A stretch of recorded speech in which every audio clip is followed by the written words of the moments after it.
I don't know about inspiration. Going to Israel is the only place in the world that you can get inspiration. There's plenty of inspiration around the world, especially in the times that we are in today, which is getting ready for Kabbalas HaTorah. Shavuos is a little less than 2 weeks away where we're going to be receiving the Torah. So if one feels the air or sees people preparing, it's incumbent upon us to try to find a way of what we could do to really ready ourselves for this big day. And I was thinking that I used to learn from my rebbeim, from my teachers, that the way a person could really prepare for this day is with the concept of being good, of taiv, of knowing what's good and preparing themselves with what needs to be good in their lives to be able to learn and accept the Torah. I would like to share a Mishnah with you in Pirkei Avos, where the rabbis are discussing different traits that people have.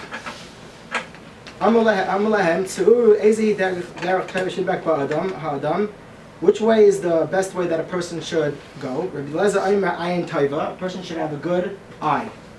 A person should have a good friend. We could always use a good friend. A good neighbor. I don't know much about that, but a good neighbor. Someone that sees the future, he can properly prepare for things that may happen. Rabbi Elazar says, Leiv Taiv, a person needs to have a good heart. The Mishnah ends off by saying,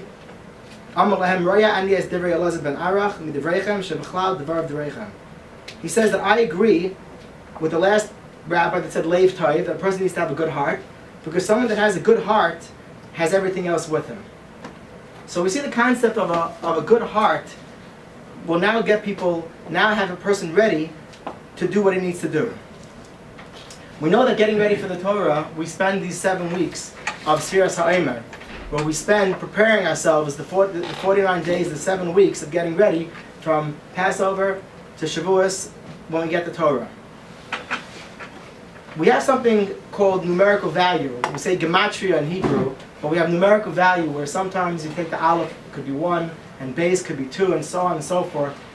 So the gematria of leiv, lamed vez, and the word taiv is 49. Leiv is 32, and taiv is 17. You add the leiv taiv, those are the 49 days that represent a person that has a good heart. A person that has a good heart is able to properly prepare for these days when the Torah comes. Interestingly enough, we know that during the Yemei HaSfira, Rabbi Akiva lost his students. They kept dying and dying. And we know on the 33rd day, Lag BaOmer, which is celebrated as a holiday in Israel and around the world, because that's the day that they stopped dying. On the 33rd day, which was after the Leiv, it was into the 17th. It was past the 32 of the Leiv, where Klal Yisrael spent time maybe looking in their own hearts to try to learn from the mistakes of Rabbi Akiva's Talmidim, when they were not covered, when they were not taking care of their friend maybe the way they should have, whatever that might mean. So after they finished that, that's when they were able to get into the aspects of Taiv. It's interesting because the concept of Leiv Taiv is something where we don't necessarily understand what that means, because it's not easy to become a good. One has to work to become good to understand what it is. It's true, Rabbi Levine just mentioned that I did go to Israel this past week. I went for 6 days. I was privileged to go. I went with my son. My wife joined us for Shabbos. And it was a busy 6 days. And I went around to different places. And there was one particular place that I went to, which I had only gone once in my life, which I've been to Israel numerous times, and I've gone numerous times around the country. And for whatever the reason, I only went once to this grave.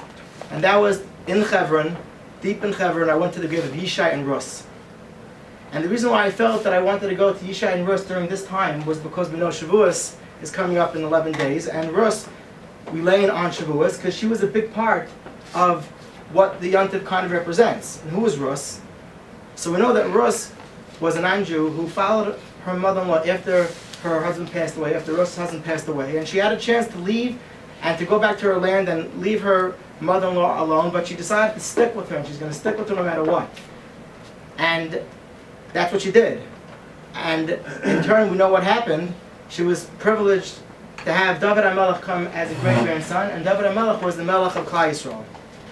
And we know that David HaMelech, whose kever I went to also this particular time, David HaMelech was nifter on Shavuos, passed away on the holiday of Shavuos. That's when he died. And we see the concept of all this, of Rus sacrificing herself, putting her mother-in-law's heart before hers. And she was able to go ahead and do things. This is what earned her to be the grandmother of the king of Israel. And it's no coincidence that this is all wrapped around the Yom Tov of Shavuos, where we're trying to prepare for the holiday of Shavuos. So people might think, what do I need to do to prepare for the Shavuos? Do I have to learn more? Do I have to prepare for the holiday? And these things are important. But a person has to understand that being good, just being a good person and helping someone, is one of the most important things that a person could do to properly prepare. I know Rabbi Levine just mentioned that tonight is Lila Nishmas, Mr. Stern's brother. So he might get upset. I might share a little story. For those that know me, many years ago, I took upon myself to build a mikveh in the community, and I was really scrambling for some funds. And Mr. Stern's brother, who lives in LA, Levi, right? So Levi was introduced. I was introduced to Levi by Rabbi Nussbaum, who was helping me with the mikveh, and I needed a quick, large amount of money for a span of a month just to get from point A to point B. And without that, I never would have gotten it done. It simply couldn't have happened. And he didn't know me, and he didn't even make me sign a paper. He said, "You're building a mikveh. I have no problem lending you this substantial amount of money. I know that you'll pay it back." This was the brother of the one that was just nifter. And there's no question that a family like this, that one brother has a heart. We know Mr. Stern from the community. There's no doubt that the one that's nifter also probably had an amazing heart. And that is the prerequisite for people being makabel themselves, the Torah. So Klal Yisrael and the Stern family should only know from good. Amen.